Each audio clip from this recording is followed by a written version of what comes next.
Good Okay, evening, just Thomas. everyone, and welcome to this first ISW meeting on Zoom for this year or this season. Just to say that from now on, we will be on Zoom until the spring, and then we'll meet in person again. I'd formally like to welcome Sarah Ward, who's with us this evening. Some of you know Sarah, of course. She's well known within certain circles. She's pretty well known. I know that some of the Conservatives know you quite well, Sarah, and they don't particularly like you. But for those of you who don't know Sarah, she's an investigative journalist with NNJournal, which she founded as kind of news agency, I suppose. Sarah, you may want to say at the beginning a little bit about how you came to form NNJournal. And they're pretty well known and getting a really good reputation for exposing local corruption and dishonesty in public services and in the police, local government, and other public bodies, the health service, and what have you. So Sarah's one of the few, I think, investigative journalists in the county now. Most of the local newspapers, Chronicle and Echo, Evening Telegraph, it appears don't really do investigative journalism anymore, but Sarah's now waving the flag for investigative journalism, holding public bodies to account. She recently held the Chief Constable to account for his fake CV when he was appointed as Chief Constable, and which resulted in him being sacked. And also she's reported on local councillors and local councils and on what they get up to. So without further ado, Sarah, welcome to this gathering of Independent Socialists in Wellingborough. And Sarah, you're going to speak, I think, a little bit about fake news or true news, particularly from a local perspective, but you may have observations about the situation nationally, yes, or even internationally in terms of the growth of fake news. So welcome. Thank you for coming this evening. Okay, yeah, thank you for having me. And I probably know most of you. I think I've met a lot of you at various places. Anthony, a couple of times we've met. Also at the riots this summer again. Yeah, thank you for inviting me. And I suppose you approached me, and this made me think a lot kind of about fake news and my response to it. And I suppose that NNJournal was probably founded in a response to fake news locally, and how I would suppose that I judge fake news is news that basically isn't true. There's two types. There's misinformation, where people will write things and pass things on inadvertently, and then there's disinformation, where people are writing things that they know to be untrue to try and sway the narrative. And I suppose we all know what has happened nationally with misinformation. There's a huge issue, I'd say, in social media, and that seems to have kind of just taken off, really. And I don't know where we're going with that. That's coupled with a loss of local journalism. And that's why NNJournal was founded, really, that I could see with my colleague at the time, Natalie Bloomer, who's since moved on and now works for the MP, Jen Kitchen. But yeah, we could just see that lots of things were not being reported as they should be. And I believe that part of the reason that Northamptonshire has so many issues is partly because of this, because people aren't being held to account as they should be, and they don't worry about journalists because there's hardly any about. I did an investigation this summer that just looked at how many reporters there are, and we're outnumbered now 2 to 1 by press officers, at least 2 to 1. But the health boards, the councils, the police are spending about £3 million in Northamptonshire a year just on putting out their news, which I would class as fake news. They probably would be upset about that, but I would call it fake news because it's a sugar-coated version. They don't tell it warts and all, and that's been going on for years. And so what I try to do at NNJournal is to look a bit deeper underneath that, ask some questions, just try and see how far I get, really. But the issue is that as the media, we have no clout anymore. If you look at the police, they don't have to use the media at all for appeals, because in Northamptonshire, they have the biggest social media following out of anybody else. I mean, I think they've got about 175,000 followers. So they don't need the media. They don't need to respond. They don't need to answer questions, which has been shown over the last 10 days by their response to the Harshita Brella murder. They hosted what I would call a sham press conference, where they don't allow questions. And this has been happening for a couple of years in Northamptonshire now. When there's a high-profile murder, what they will do is invite journalists along just to film an officer talking, and they won't allow questions, which is wrong. So, yeah, that's kind of what's going on here. And it's almost a losing battle because we can't fight it. The local papers don't have the clout anymore, and I don't really have any clout at all. So all that we can do is really keep chipping away. It's just bit by bit, really. And I suppose I was thinking about, this sounds really depressing, and sometimes it is depressing, and I do feel like I'm fighting a losing battle, and I've probably got 50 or 60 things that I'd like to investigate properly, which I'm not able to. So I just think I'm doing my bit, but that's nowhere near good enough. Really what we need is another 30, 40 reporters in the county, like it used to be. I started in 2003 in Corby, and at that time, just in Northamptonshire, we had 30 reporters. A lot of them were kind of long-standing reporters that knew the patch really well, and it was great. Now we're down to about 3 reporters. We just can't compete. So I suppose it does feel a bit depressing, but I was thinking about what a positive could be, and what I think needs to happen is something like the Hillsborough law that they're talking about, because I think that will bring some proper accountability to local government, to police, the NHS, because I think currently what's happening across most organisations is just cover up after cover up after cover up. We've seen it with all of these scandals that are happening, and that's what's happening. I can see it in real time happening time and time and time again. So I think what would make a difference is the people at the top that are instigating the cover-up, if they knew that they were to be held to account properly and could end up with a criminal sentence, then that might make a difference. But until then, I don't see what will happen. So that's me. If you want to ask questions, because I'm not the best public speaker, I prefer to write things down. Oh, I can't hear you, Paul. Yeah, if I could start off with just a couple of questions just to start things off. You mentioned you don't have clout, and obviously in perhaps the global sense, the big picture you don't, but I think one of the reasons why I subscribe to you is that you've had some serious successes in holding people to account. I mean, the chief constable going, the corruption in what was then Northampton Council, and holding, politicians to account. You've had some really good successes. So I know how you feel, but I don't think you should underestimate value of what you're doing. And yes. The second question I had, what's the Hillsborough law? Could you say a little bit more about that?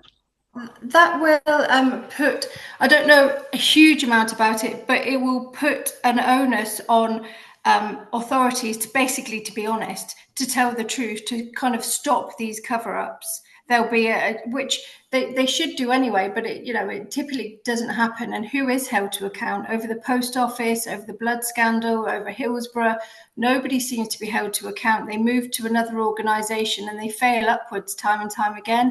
But I can find out a bit more about it and send you some information. But to me, that something like that holds these people properly to account would make a difference. But yeah, in terms of clout, I mean, yeah, I've had some good successes, and typically my stories work when other people get on the back of them. When the BBC follow it up, it will make a big difference, and I see myself as the starting point. I'm happy to do that, but it is when the BBC jump on, or when the public embrace the story, really. In terms of myself, I am pushed away constantly. So, the media officers locally have told me that they won't answer my responses. I'm not seen as core media. So whereas other people might get a response in a day, I'll probably have to wait 4 or 5 days. So it takes longer and longer. Yeah, they try and push me off constantly. So it is a battle, but I'm up for it. Yeah, I've got a question from Kevin Johnson. He's put it on the chat because he can't speak on the bus, obviously. But he says, "Is the subscription funding sufficient to keep NN Journal's future secure?" Yeah, yes, it is. We have currently 3,000 people that read it every time a post goes out, which probably doesn't sound a lot, and it probably isn't a lot when there's 700,000 in the county. But if you take the kids out of it, but when I look at the numbers that are being read by the Telegraph, the Cron, etc., it's not much different to their numbers. And I have hundreds of subscribers who will pay. So it is sustainable. I could do more. I could market, advertise. I don't do any of that because I want to spend my time doing the journalism. If I was to do the other stuff, it would take away from the time that I can spend on the investigations. So yeah, it's growing slowly. But yeah, I'm committed to it because I really enjoy it. Yeah. I'm just going to change the view so that people can see everybody. Has anybody else got a question for Sarah? Tony, you've got a question. If you could unmute.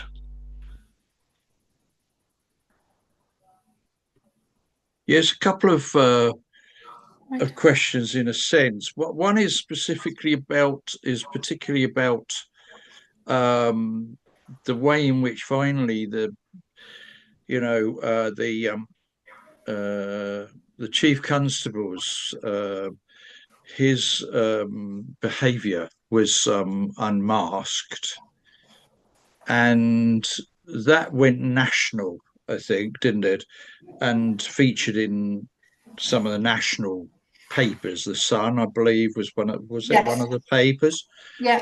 And so was that about or was that some other channel that had opened up that they had found as well? Yeah, no, that was.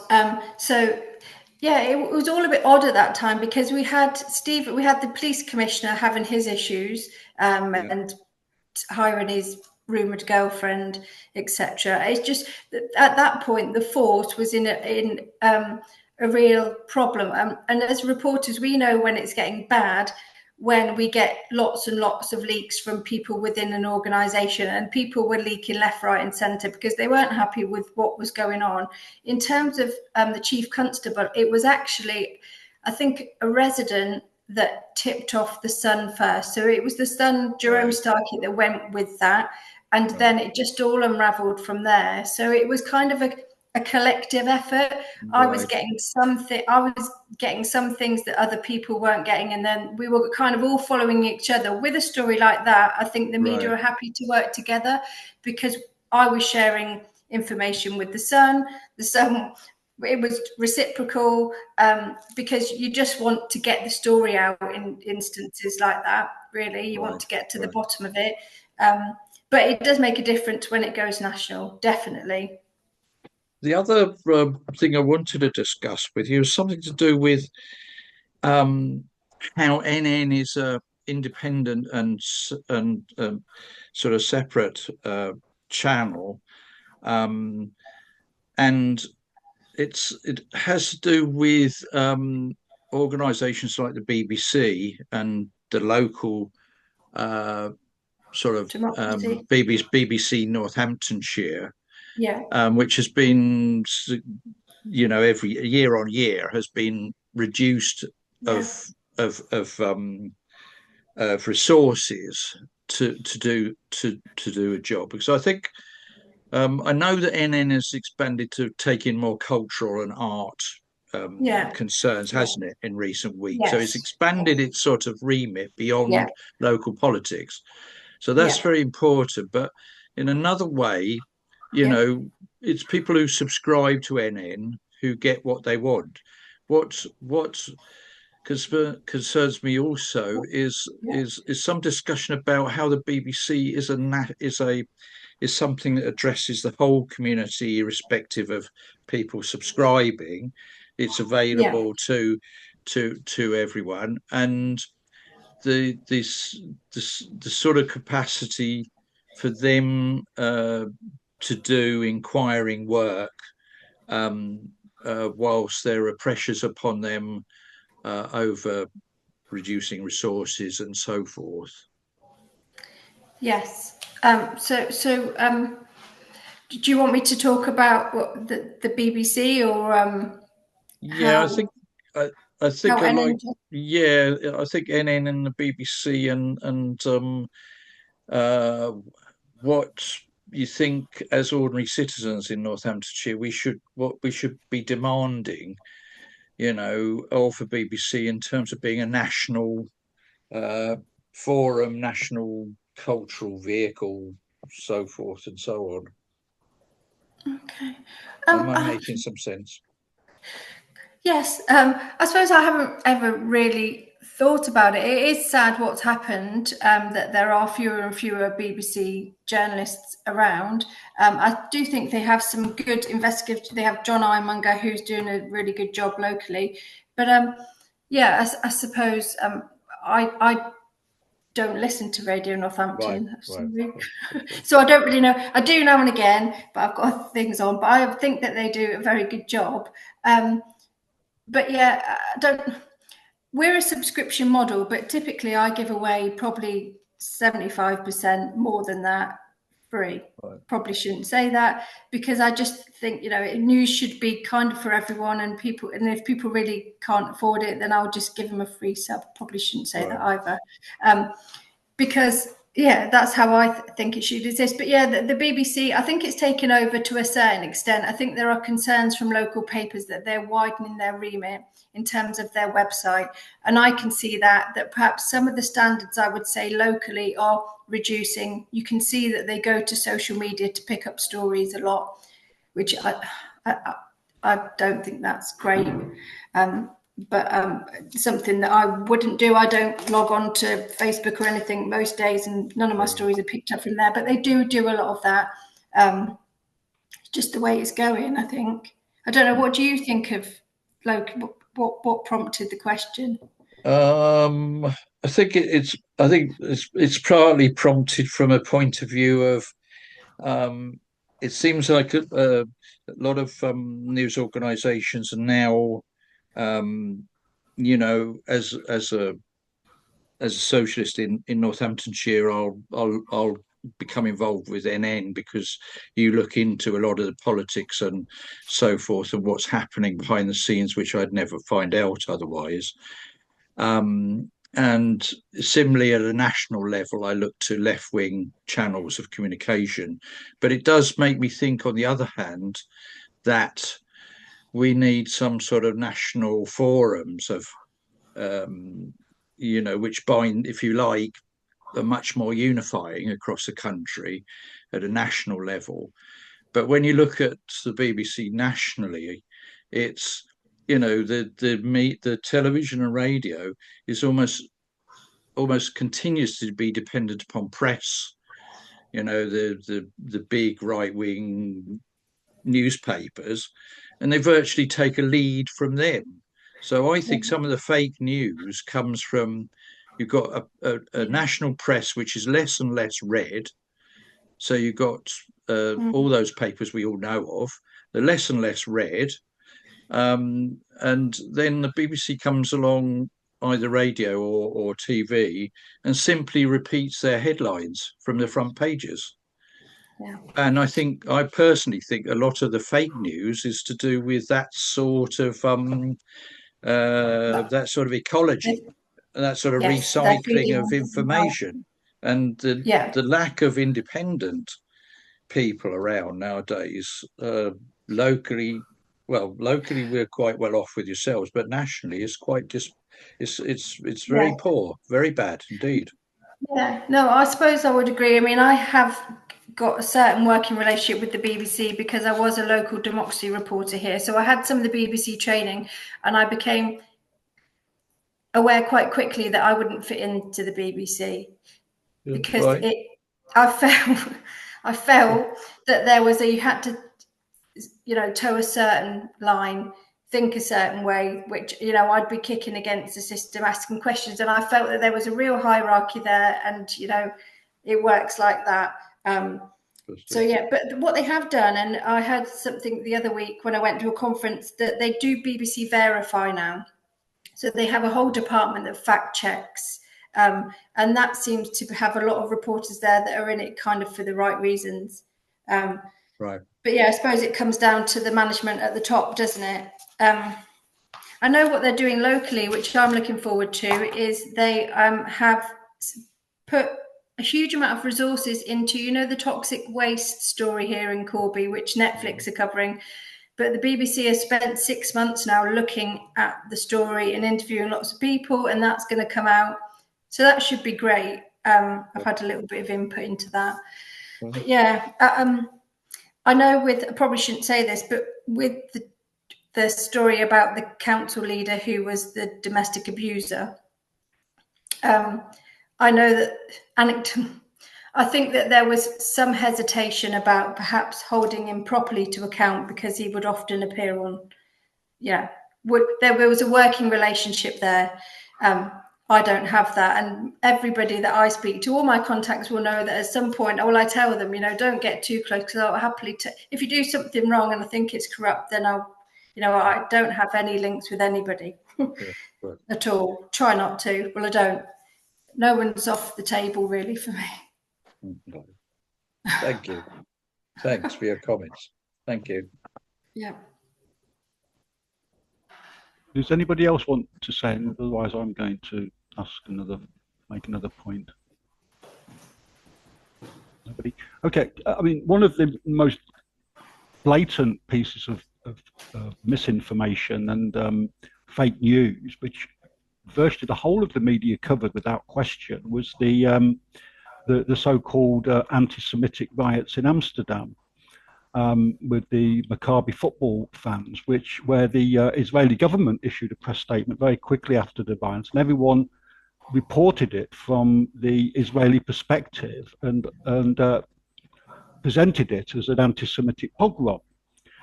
And the footage that was taken was shown on BBC and other places as if it was Maccabi fans being attacked, when in fact the person who took the footage tried desperately to say that it was actually the other way round. The footage showed Maccabi fans attacking local people.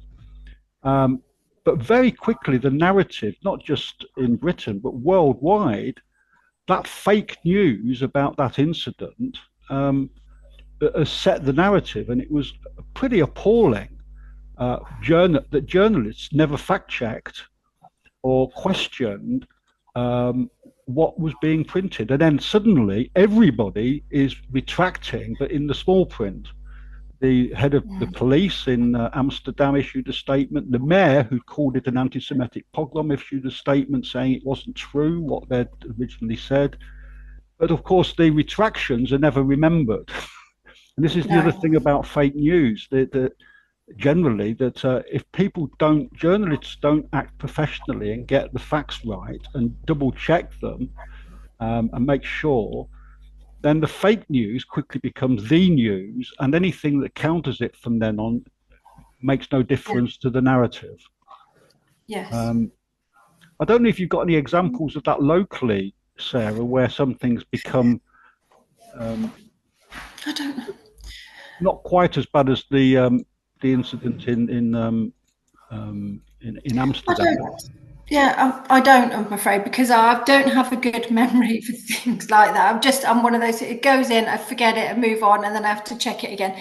But yeah, I mean, what I try and do is to be right what I think know to be the truth as far as I can, do that. So I think there is a responsibility there, and I would always, uh, subconsciously you're checking it a couple of times anyway and thinking, is this the truth? But you can only do that, I think, locally when you're in it. So I will do that. But yeah, well, I suppose what the councils try and do is present things their way. Northamptonshire Council has just put out a press release today about a peer review they've had, and it's all positive. So that's the narrative that will be picked up. I'm sure it's been published. But if you go to that report, which I've just had a quick look through, I would pick out a lot of different things, and that just happens time and time and time again on a daily basis. Everything is presented positively, and yeah, that's very annoying. But yeah, sorry, I can't really think of an example where we've where it's, I don't know. Maybe with the county council. I mean, that was the whole, what happened there in terms of not a problem, not a problem, not a problem, and suddenly it's bust. Yeah, what they were saying was not, it's never until the inspectors come in that the truth comes out. I find. Any other questions? It'll be a short meeting if That's good for me. Kevin's got another one in the chat. Oh, sorry. Sorry. Let me go into the chat. Another question in the chat. Okay. Thanks, Kate, for drawing that to my attention. Yeah, another question from Kevin. Would there be opportunities for volunteers to do occasional work, picking up leads and taking direction on how to do investigative journalism? Possibly. Yeah, possibly. That I wouldn't rule that out. If people are interested, I could help with that. Yeah. Do you work it's time. But if someone's interested, I mean, I've never got enough time. But I'm always happy to help people. Do you work with the journalism department at the University of Northampton? Where they're training journalists. I don't. I've been in a couple of times, and not really.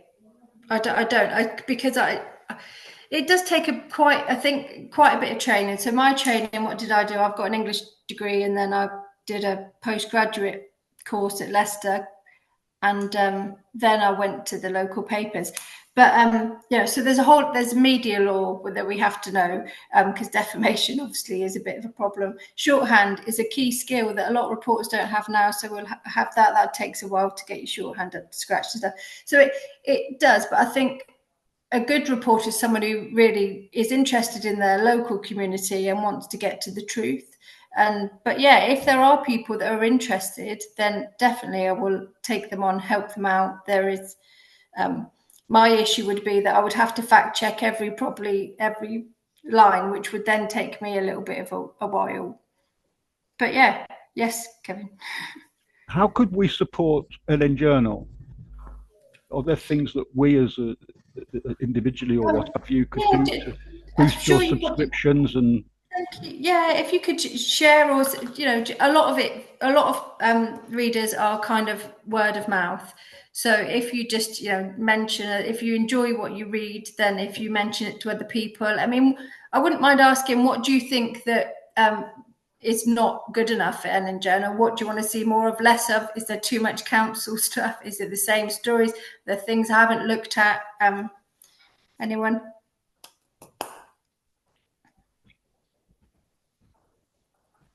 Anyone got some suggestions for Sarah? I think that generally you're pretty good at following up. You do actually run. I mean, a case example recently has been you ran stories about flooding only 2 months ago or something, and then 2 months later, and they've come out again this week where you're talking about well, what actually has happened this year. And so I found that I would like to say I've found you being following up is very good. Okay, thank you. Because I think there is a lot more that needs to be done there in terms of the flooding. I think I could do a lot more in terms of holding them to account, but it is quite clear that they don't have the flood management plans that they should have. Yeah. They haven't been looking at it. They don't have the staff.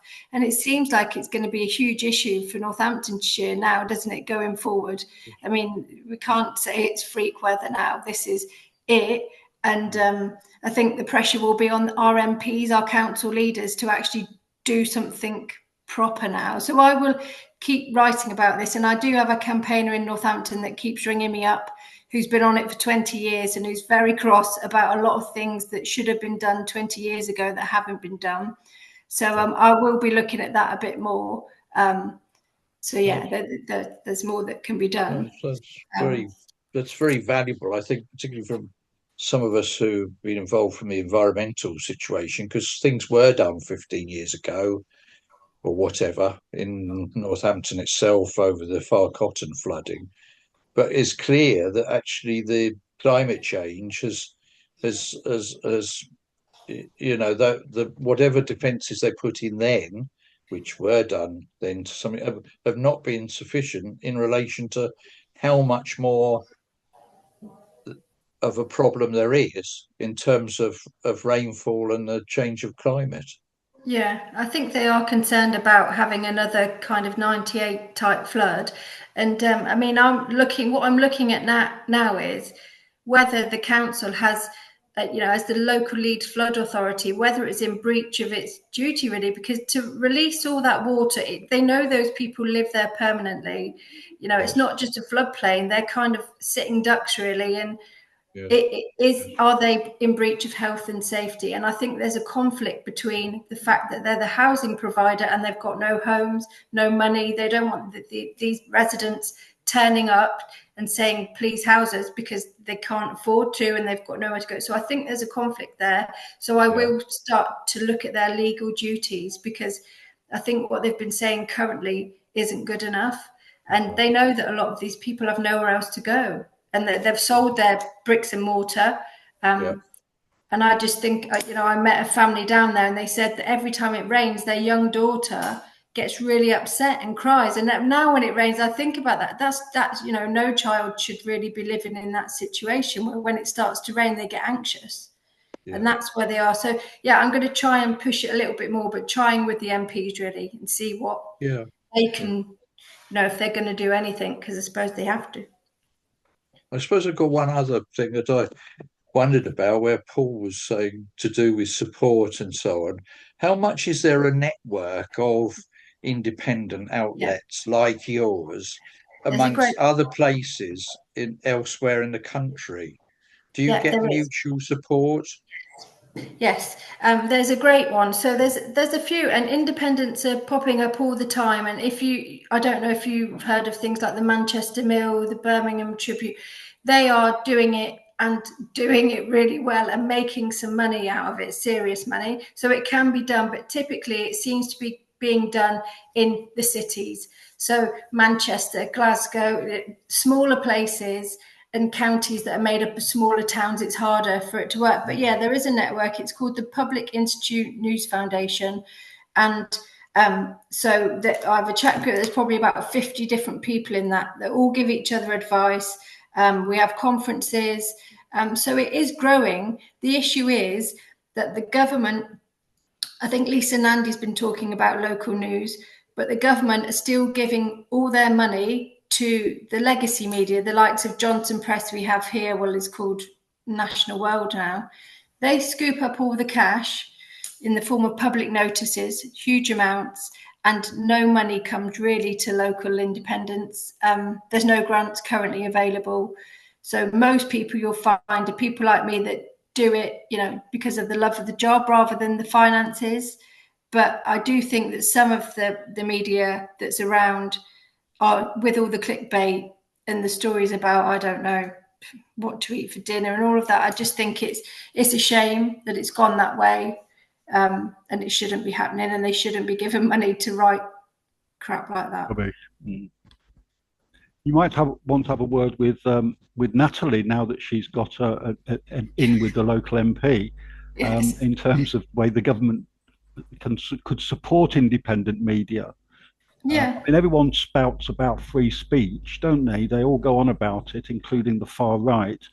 And yet they know, as well as we do, that there isn't free speech in reality because the media is so dominated by large corporations and right-wing owners, basically. Yes. And that prevents free speech from occurring and for people to be aware of how their societies are being run. But yeah, have a word with Natalie. I mean, take her out for a drink or something. If she's got any, yes, I will. Yeah. So, but yeah, there's more of us popping up, so I suppose that's the positive. And thank you to everyone who supports and reads what I put out. It's appreciated. Do you also welcome people whistleblowing?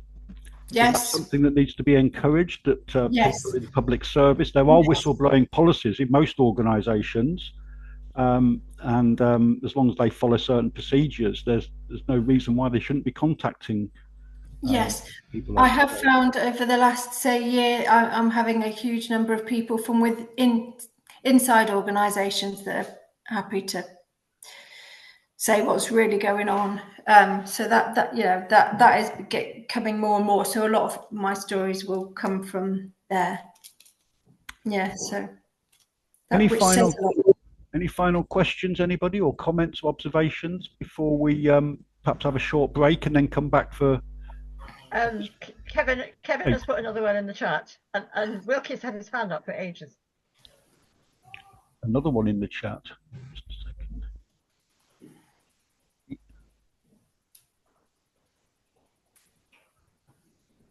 Yeah, this is a good one. Yeah. Do you have any opinion on the forced narratives on international matters when Britain is now being assumed to be pro-genocide and pro-nuclear war? Oh, God. That's a big one. I don't know. I would like to comment when I don't know enough. So yeah, sorry, I don't know enough. There's certain issues that I would need to know more about. Like I feel that I just don't know enough. But yeah, it feels wrong.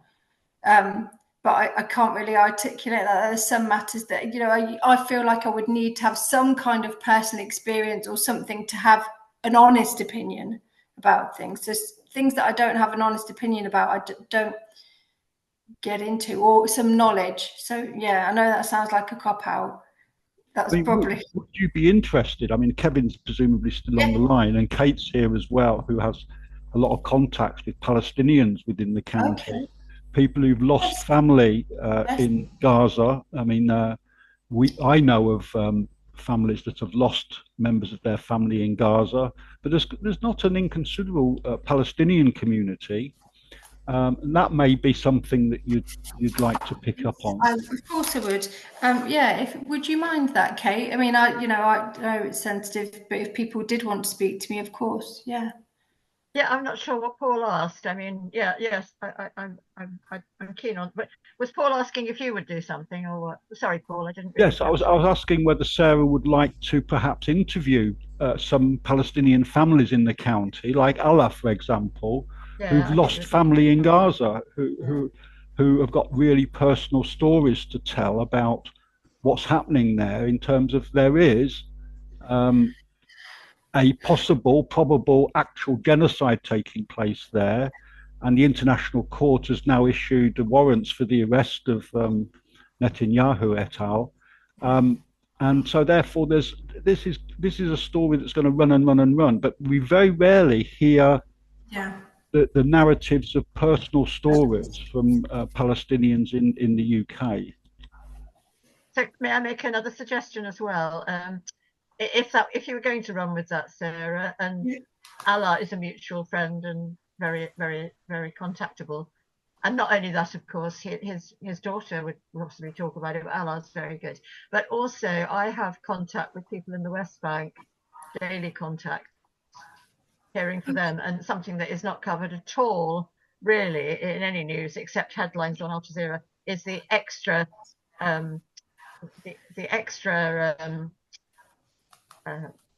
violence and violations that they're experiencing while this war is going on. Oh yes, but so I mean, yes, if please. you wanted to do something. Of course, Kate. Yes, I would. Shall I get your details through Paul, or do I already have them? Maybe. Perhaps if you want to put your contact details in the chat, and then Yeah, I'll put mine, Sarah, if you like. Okay. You yeah, sure? if you both could put your contact details, Yeah. and anyone then can see them. Yeah.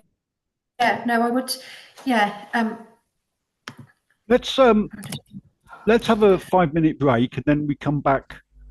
We can continue the discussion if you want to with Sarah, but we'll have a 5-minute break, or we can go into some of the news items and ISW internal, well, not internal, but ISW notices of what's happening. Certainly, did you get that, Sarah? Sorry, Tony. Yep. Yeah, certainly is a couple of other points I'd like to raise, as I think Wilkie perhaps does as well. Okay. So we'll have a 5-minute break, and then we'll come back. And if you're happy, Sarah, to take a break and then come back to continue questions. Thank you. That would be great. Yeah. So 5 minutes. So back Thank at you very much. I don't know, what time is it now? So we say 10 to 8. Yep. That gives us 8 minutes. 10 to 8. Thank you. Okay. Right.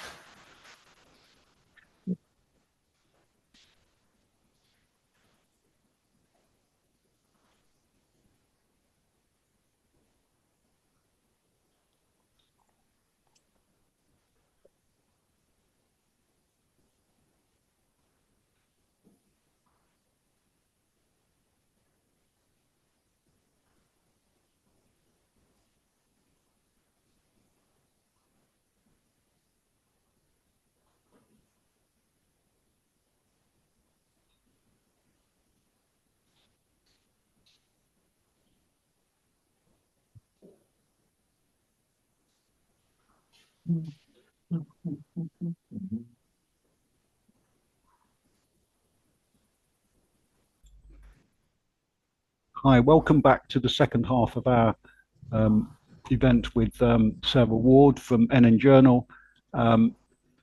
Kevin, you had a question, I think. Yes, I do apologise after putting a few in text version. So Sarah, just it is as background to my question. I think a lot of us, maybe even all of us, are quite used to using social media to spread our narrative and our news and our take on what's happening. And we see extensive repression and suppression of what we put out. So, for example, on my social media, if you go look at it and you're not already friended up, then you'll see nothing at all. There's absolutely no information. It's all been blanked out by, for example, Facebook. So do you find that you have pressure on you to not do stories, not do reporting? And do you have any tricks that we could use to get around such measures? No, right. I don't really use social media very much for promoting the news, because I had seen, working for other organisations, that they were relying heavily on Facebook, getting like 90% of their referrals, and understood that if Facebook decided to switch that off, which it effectively has, I think it's now 40%, their business model is, done. So I don't buy into the social media thing, because I don't have time really to monitor the comments, to have the arguments, to do all of that. So I actively stay away from it, which probably is a bit daft, but I don't do that. But I have, I'll post things onto Twitter. That's what I'll do, but just put it up there. But I have seen it does feel that things aren't being seen by as many people as they were. So there is definite lots of things aren't being shared. There's something I saw in my the Press Gazette saying that I think it's Google Discover is a very good way now to beat the system a little bit, or there's tricks to that. So I can send that to you, because I think that's what a lot of people will be using now. There's kind of changed the algorithms, but apparently Google Discover, I don't know a huge amount about it, but definitely Facebook, Twitter have just shut it all down. Well, certain things down. I've shifted over to Blue Sky. I don't Yes. know. That's now increasingly since Donald Trump's election. Apparently, they've doubled their millions of followers, but it's mostly United States still. But I know a lot of people who've joined Blue Sky. Yes, I have as well, and I think just because you want to have more of a conversation, I want to come off Twitter because I don't want to see. I've seen pictures of people being knocked over, things that really offensive that I just don't want to see. I haven't got time for it. Do you all feel like that? Do you feel like that, Kevin? I'm really not good at using Twitter. I try to look in, and it just doesn't make an awful lot of sense to me. Facebook, I do broadcast an awful lot, but I do.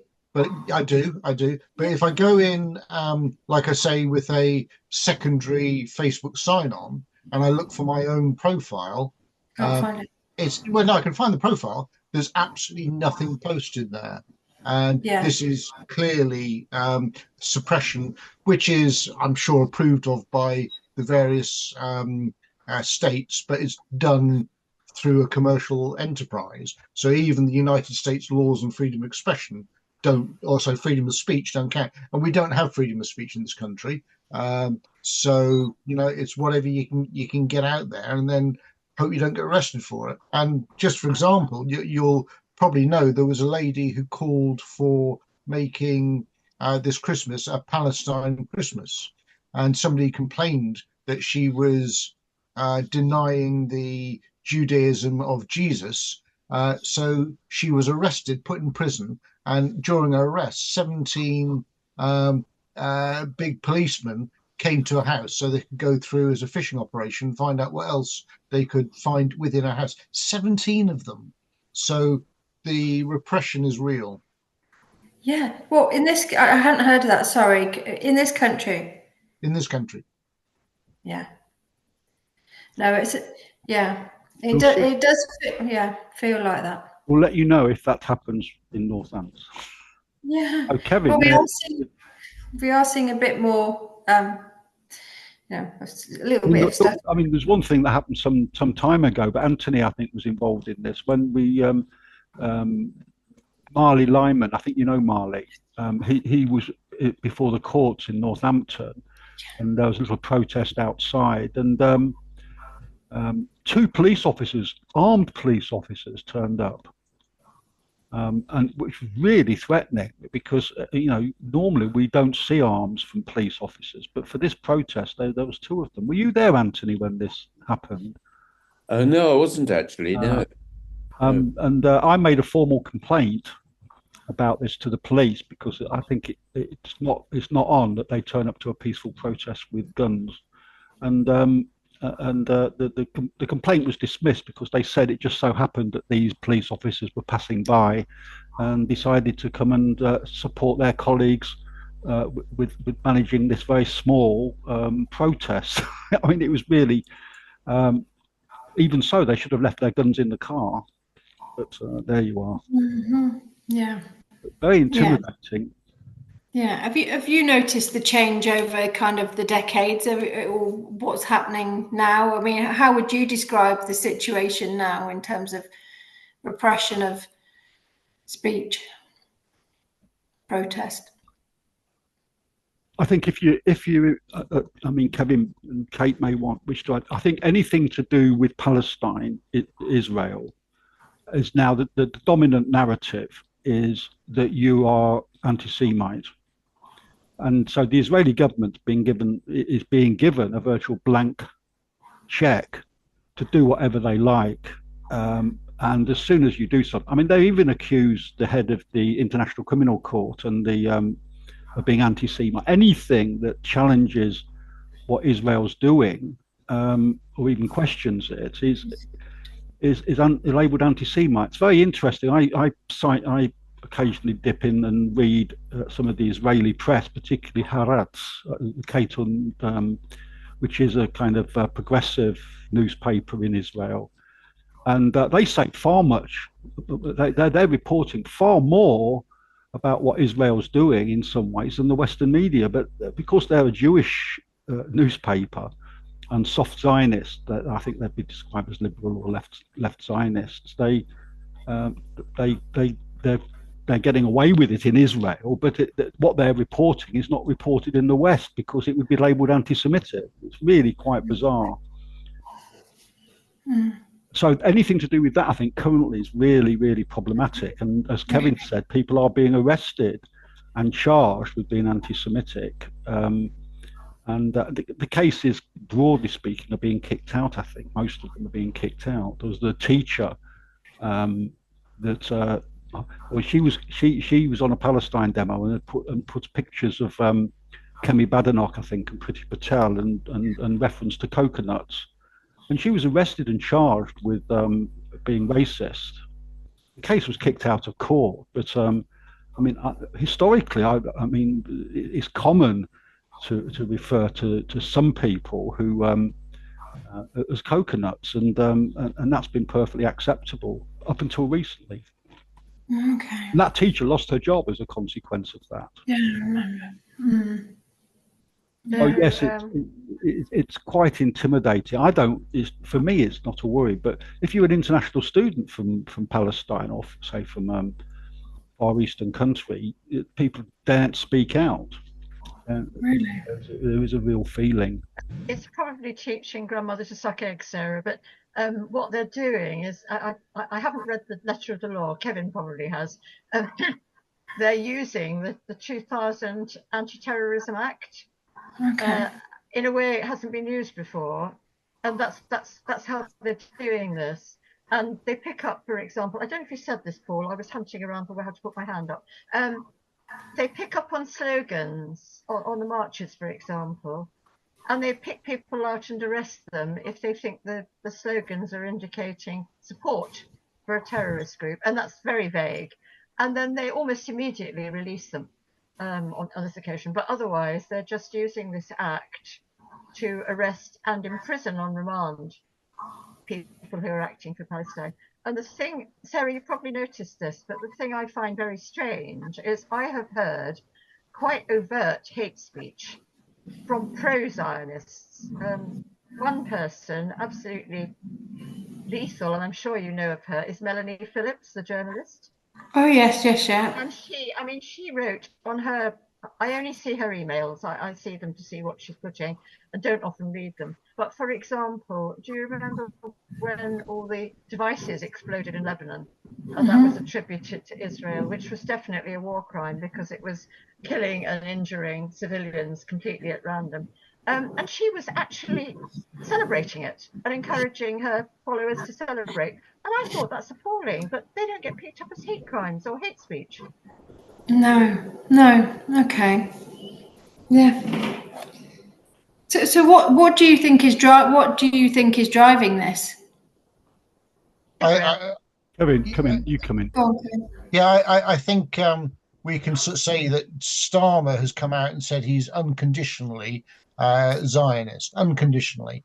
Now that means there are no conditions. I'm sorry to labour the point. That means no crime, no genocide, no nothing will compromise his Zionism. That's unconditional. So he's obviously shown this in his takedown of previous opponents within the party, Jeremy Corbyn, of course. But his policies have been as much right-wing as the Conservatives before him. And I like to say that in terms of the arrests and the arrest and release, or the arrest and threatened prosecutions, all of these things ruin people's lives. I spoke to some police on an event we had, and they're sort of saying, yes, but you've got to then rely on the courts and expect the courts to get it right. Well, no. As soon as you've arrested somebody, that then has to go on their DBS. If you've got an enhanced DBS, which a lot of people need these days for work, suddenly you've got to put down that you're arrested under potentially a terrorism act. Yeah. Now, so lives are being ruined immediately, and this is state policy, and we see increasing surveillance by the police. So, for example, we had I should say I'm Palestine Solidarity Campaign. It actually shows up on my name there. And we had should we say, an art event where we had people come to a place, and we were creating placards for a protest. But it was how to create a placard, the artistry, putting together, and it was kind of like a private event.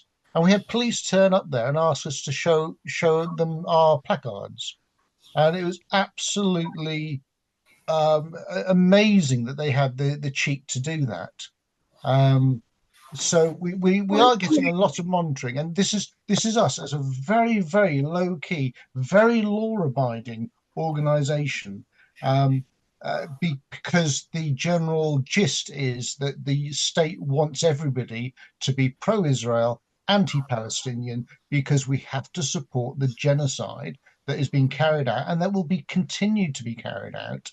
And this is very much because those at the top are absolutely on board through corruption or ideology or whatever with Zionism as a concept, with no restrictions, no matter what. So that's where it's coming from. Okay. So locally, when you were just talking about the police turn up to look at, was that in Northamptonshire, or was it a national? It was in Northampton. Northampton. It was at the Umbrella Fair. Because I was there to start with, but I wasn't there when the police arrived. But it was the Umbrella Fair. The Umbrella Fair Pavilion. Yeah, I was also there at the start, but not when the police turned up. What, recently? Sorry. When was it? In January, was it? This is the beginning of the year. Yeah. Okay. Yeah. Right. Okay. Well, you've opened my eyes to it all. Thank you. The same's happening, actually. It's not just Palestine Solidarity. If people involved in Just Stop Oil or XR are also being subject to the same kind of surveillance, and they're increasingly using terrorist legislation to prevent. Yeah. And all the protests are peaceful and quite lawful. Some things that the suffragettes did. I mean, the suffragettes, did far worse things than any of us are doing, and yet they're lauded, as fighting for women's rights, quite rightly. But they were imprisoned at the time. They were some were it's imprisoned retrospective, which of course is what's going to happen with this, because the law, history is on the side of the resistance and justice. Mm. But that they were imprisoned at the time, Paul. The ones that were violent. Yeah. But not necessarily for the serious criminal offences. But on the same platform, Palestine Action, which I'm sure, Sarah, you must have heard of it. It's another Palestine action group, but they use direct action, which Palestine Solidarity Campaign won't, because Palestine Solidarity Campaign is in partnership with the BDS National Committee, which is the Palestinians who drive the BDS campaign, and they insist on non-violence. But Palestine Action uses direct action, and it's violence against property. It's not violence against people. They destroy things, and they destroy. You probably know this, Sarah, don't you? And I hope people here do. No. There's one going on at the moment at Enstone, where there is their UAV systems, which is Elbit, and this week they've been invading it every day, and every day the people who are there are taken away and arrested. And they are released, but more and more the people who are doing this are being held while they're on bail and actually being imprisoned. And there's a group called the Filton 10 of young activists who are in prison and they haven't even been tried yet. Okay, right. So any other? Sorry, Kate, Sarah, did you want to? And there's also some Just Stop Oil prisoners. There's one that, I don't know if that was the one you said, Paul, but there's one that's a Northampton lad. Yes. And David. and they've been in prison. They've been given long sentences, up to 5 years. Yeah, outrageous. And it's all for protest against property and inconveniencing people. So it's actually more than like peaceful street protests, but it is making the point which our government is ignoring. Yeah. Okay. Is there any other questions from other people who haven't said anything yet? Derek, Hayley, Sylvia, Etzra, Aitor. Hayley's finished her cake. Oh, Hayley's finished her cake. Does anybody else want to? Anthony wants to say anything before I perhaps bring this part of the meeting to a close? No, I might have to head off and put my son to bed because he's getting away with it at the minute. Okay, understand. Okay, I think in that case I'll close this part of the meeting and stop the recording. Thank you very much to everybody, and thank you, Sarah, particularly since you don't like speaking. You want into writing, but please take out subscriptions to NNJournal. Yeah, thank you. That would be nice. Or if you can mention it to people, if that's a good, if you can spread the word, it would be lovely. You've persuaded me. I get the free one, but I knew what you're doing, but you get so many emails and you don't always respond to things. But yeah, you've won me over. Oh, thank you, Kate. That's great. Well, and I'll be in touch as well about what we talked about. So I will be in touch probably next week. Who's Sarah Wilkinson that you've put in? Oh, it's Kate. I put that because it's the case that Kevin was referring to. It was Sarah, wasn't it, Kevin? There's actually a YouTube video, which I don't know if Kevin's got around to. There was a video made last week, and she puts her case. Sarah Wilkinson is an activist and journalist, which ought to resonate with Sarah. And she's the one who was arrested in her pajamas. She wasn't allowed to get dressed, and I thought it was 16, but Kevin said 17 plods with masks on and no identification, trumped through her house and actually trashed it really. And they stole stuff, although they haven't admitted it. So stuff, when she finally got back in her pajamas, stuff was missing, and there was she wasn't. I don't think she's been in prison. She was quite a notable case. I think she was held overnight, wasn't she? Yeah, she's. I believe she was held overnight. So, and that's pretty traumatic. So the whole thing, it may be short of a prosecution, but you've already done an enormous amount of damage to the individual, but also in terms of creating a chilling effect on people who want to speak out. Yeah. So a question, can I ask? Someone did say to me the other week that if the police do turn up to your door and try and arrest you without a warrant, they can take your belongings. So the best thing is to go outside, and then they can't take your gear and your phones and things. Were you aware of that? Can you repeat that? Because I would have thought someone like Sarah would have known. But you see, if they turn up when it's scarcely dawn, it's probably a shock. Especially if there's 16 of them. Yes, if they come into the property, perhaps they can take your devices there and then. But perhaps if you step outside, they don't have entrance to your property and they can't take your things. Maybe, I don't know. Unless they've got a warrant. Yes, so without a warrant, yeah. It sounds logical, but when you put yourself in the position, you've got to be very together to do that, haven't you? If you've got 15 big bodies who don't care about pushing past you. Absolutely. And they can only enter a building without a warrant if they think there's an ongoing crime, or somebody's has been running and has gone into the house, running away from the police and has gone into the house. Obviously, I wasn't there. I've only heard Sarah's account, but the way she describes it, they were wearing balaclavas or face covers. They didn't identify themselves, and they were huge. It sounds like anti-terrorist police. It sounds totally illegal to me.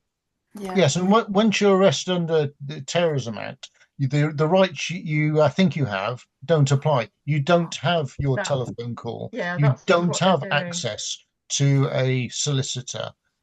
You don't have a right to remain silent. You don't have a right to retain your access codes for your devices. So if you're asked to hand over your electronic devices and to give your passwords for them all, if you don't, that's a separate charge, completely irrelevant to the original one, and you can be punished quite severely just for not cooperating with the Anti-Terrorist Act. And when people being arrested under this for they can enter minor... property. Sorry, Paul, what you're But saying? it may be they can enter property. If it's I think we'd have to take legal advice, but at the moment we're hoping it's not going to happen. Yeah, definitely. Well, yeah, look at that. I mean, do we know how many arrests have been made locally in Northamptonshire for terror? I mean, it might be something for me to have a look at. I don't think got any local arrests that I'm aware of, certainly for PSC. Kate, are you aware of any wider ones? I don't know where the Just Stop Oil lad was arrested. He lives in Northampton. Whether he was arrested and kept at the incident, and I don't even know where that was. It might have been the M25 one. But his home is in Northampton, so they may have turned up there. I don't know. Okay, well, I'll read the act, but thank you. I've learned some things tonight, so that's great. Well, thank you very much, everyone, for attending. And thank you, Sarah, in particular. And I'm going to stop the recording now. And we'll just do very briefly some ISW business to yes. conclude. Goodbye, everyone. Thank you very much for your time. Bye, Sarah.